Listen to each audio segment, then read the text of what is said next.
tips the balance in favor of fair use.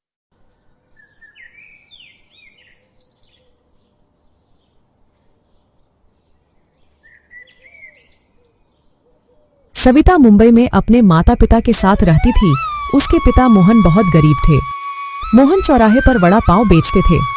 उसके पिता के हाथ के बने वड़ा पाव खाने के लिए लोग दूर दूर से आते थे। सविता अपने पिता को उनके काम में मदद करती थी। पिताजी, मैंने वड़ा पाव का सारा मसाला तैयार कर लिया है, अब बाकी का काम आप कर देना। सविता बेटा, तुम मेरी काम में इतनी मदद करती हो, जब तुम्हारी शादी हो जाएगी तब मैं अकेले इतना काम कैसे कर पाऊंगा। पिताजी, मैं आप दोनों को छोड़कर कहीं नहीं जा रही। लेकिन सविता, बेटियों को तो ससुराल जाना ही पड़ता है और कल तुम्हें देखने के लिए लड़के वाले आ रहे हैं। अब तो मेरी एक ही कामना है कि तेरी किसी अच्छे घर में शादी हो जाए। अगले ही दिन सविता को देखने के लिए लड़के वाले आ जाते हैं, लेकिन उसके ससुराल वाले 2 लाख रुपए दहेज की मांग करते हैं। मेरे पास फिलहाल तो इतने पैसे नहीं हैं, पर मैं आपको वादा करता हूँ कि जल्दी ही सारे पैसे चुका दूंगा। सविता की होने वाली सास बहुत लालची थी। वो किसी तरह शादी के लिए मान जाती है। सविता की शादी हो जाती है, लेकिन कुछ दिनों बाद सविता के मायके से खबर आती है कि उसके पिता पर किसी ने कार चढ़ा दी और उनको बहुत चोट आई है। सविता की सास को जब पता चलता है तो वह सविता को बहुत खरी खोटी सुनाती है।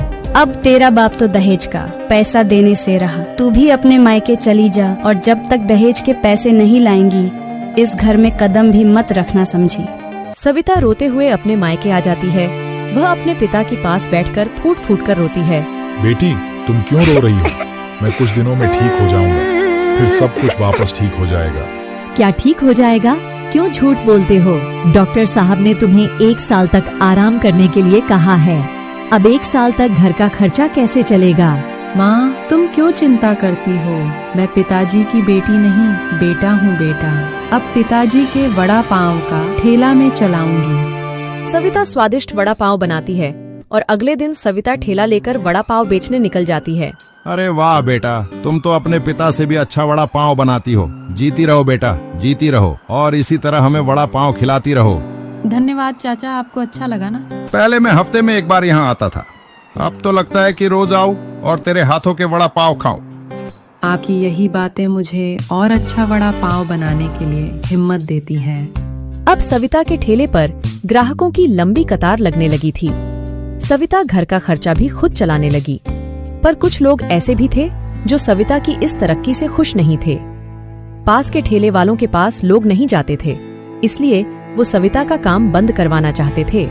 देखो देखो, लड़की से काम करवा रहा है। हमारे घर की औरतों को तो घर से बाहर निकलने की भी इजाजत नहीं है और इनके यहाँ तो वड़ा पाव बेचा जा रहा है। आप जैसे लोगों की वजह से ही औरत आज 4 दीवारी में कैद हो गई है। एक बात याद रखना, औरत शक्ति है, वो अगर चाहे तो कुछ भी कर सकती है। सविता की बातें सुन उन लोगों को अपनी गलती का एहसास हुआ। हमें माफ कर दो बेटा, हमसे गलती हो गई। हमने औरत की शक्ति को कम आंका। तुमने अपने पिता का सिर गर्व से ऊंचा कर दिया है। उस रात सविता जब अपना काम करके घर लौट रही थी, तभी वहाँ एक तेज रफ्तार कार आती है और एक पेड़ से टकरा जाती है। अरे, इनके सिर से तो खून बह रहा है, मुझे जल्दी से जल्दी इन्हें हॉस्पिटल ले जाना होगा। सविता लोगों से मदद मांगती है, लेकिन पुलिस के डर से कोई आगे नहीं आता है। तब सविता हिम्मत करके उस आदमी को अपने ठेले पर लेटाती है और हॉस्पिटल ले जाती है। डॉक्टर ने इलाज करने से पहले पैसे मांगे तो सविता के पास जितने पैसे थे उसने सारे दे दिए। बहुत रात हो चुकी थी, इसलिए सविता अपने घर आ जाती है। सविता बेटा, आज इतनी देर कैसे हो गई? तुम्हें पता भी है हमें तुम्हारी कितनी चिंता हो रही थी, और तुम्हारे कपड़ों पर ये खून कैसा? सविता अपनी माँ को सारी बात बताती है। अगले दिन भी सविता रोज की तरह अपने काम पर निकल जाती है। तभी उसके सामने एक कार आकर रुकती है। कार में से वो लड़का बाहर निकलता है जिसकी कल रात सविता ने जान बचाई थी। आप ठीक तो हो ना? वो कल रात को मुझे बहुत देर हो गई थी, इसलिए मैं घर चली गई।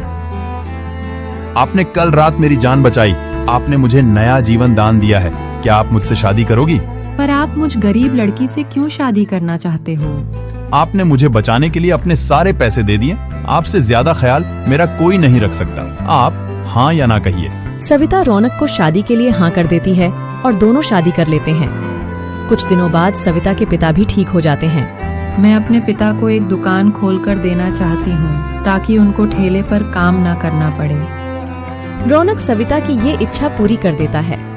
अब सविता और रौनक साथ में खुशी से रहने लगे। इस कहानी से हमें ये सीख मिलती है कि जीवन में कहीं विकट परिस्थितियां आएगी, लेकिन हमें हौसला रखना चाहिए और वही करना चाहिए जो हमारे मन को सही लगता है। जैसा सविता ने किया,